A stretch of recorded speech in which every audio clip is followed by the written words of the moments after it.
I don't have 4 favorites. That's okay. That's okay. Okay, great. I have a different question for you. Oh, no worries. God. Don't worry. Don't worry. You guys scare me. What is a piece of media or a character that made you feel seen and helped shape you into who you are today?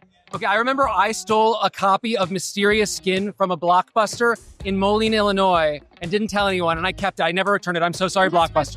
And that's why Blockbuster went out of business. But like early queer cinema like that really had a huge impact on me in small town Illinois.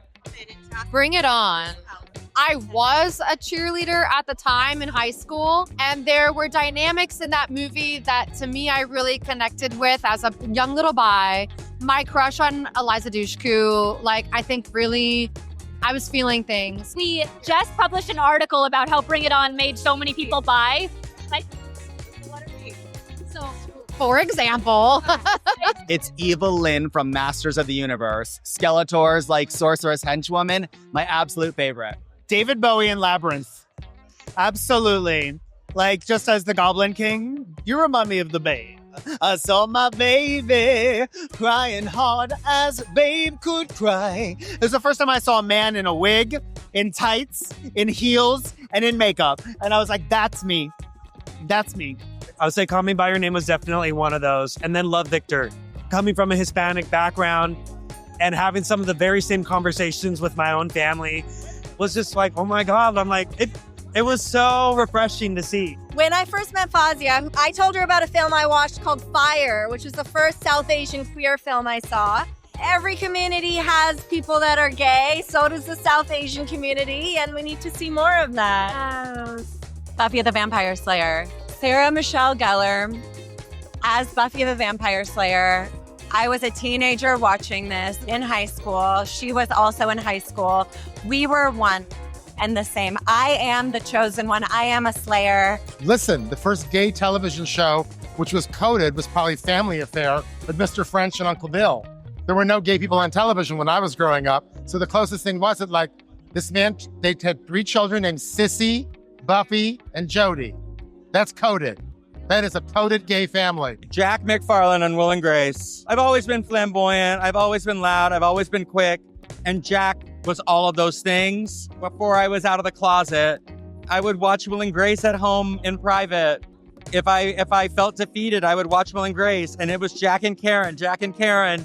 I got the opportunity to meet Sean Hayes when we were doing Mamma Mia many years ago.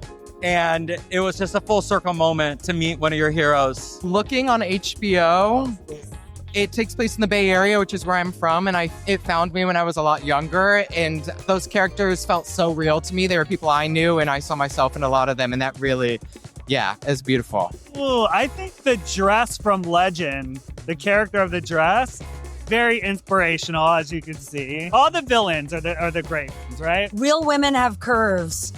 America Ferrera's first kind of big breakout. And that film made me feel like, as a Pakistani, I was like, oh, these relationship dynamics, the intergenerational story, it's not just within Muslim or South Asian community. It's deeply universal. I'm going to go ahead and say Veronica Mars, because that was the first time I saw a young woman who was dealing with a parent with addiction issues on TV. And I felt like I needed it in that moment. So she's very near and dear to my heart. Well, sometimes characters affect us by observing somebody being a way that we don't want to be. And when I was a kid, I saw the movie All About Eve, which has a very vitriolic theater critic named Addison DeWitt, played by George Sanders.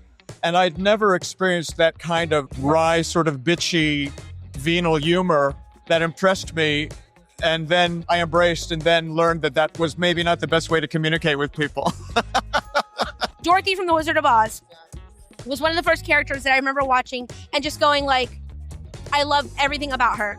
I love everything about her. I love her innocence. I love her curiosity. I love her want to learn about the world and the people around her. I've been saying Xena Warrior Princess a lot, but I want to also say Pee Wee Herman. Low-key, like a queer icon. I live in a funky house and things come alive and I go on adventures, and there's something about the whimsical nature of Pee Wee's Playhouse. Hook was a very important movie for me. For some reason, that movie felt innately queer. I think The Lost Boys were probably a really beautiful metaphor for people that weren't a part of the the mainstream community and needed to like world build their own thing. Another character that I've always related to or just loved, not surprisingly, is Miss Piggy. I love how she can go toe to toe with the greatest comedians. I'm so excited for her movie. I'm ready to write my review, and it will be glowing no matter what. Yeah. We won't come out of nowhere next time. Don't worry. I'll ruminate on my 4 favorites for the next time. We'll get you next Yeah.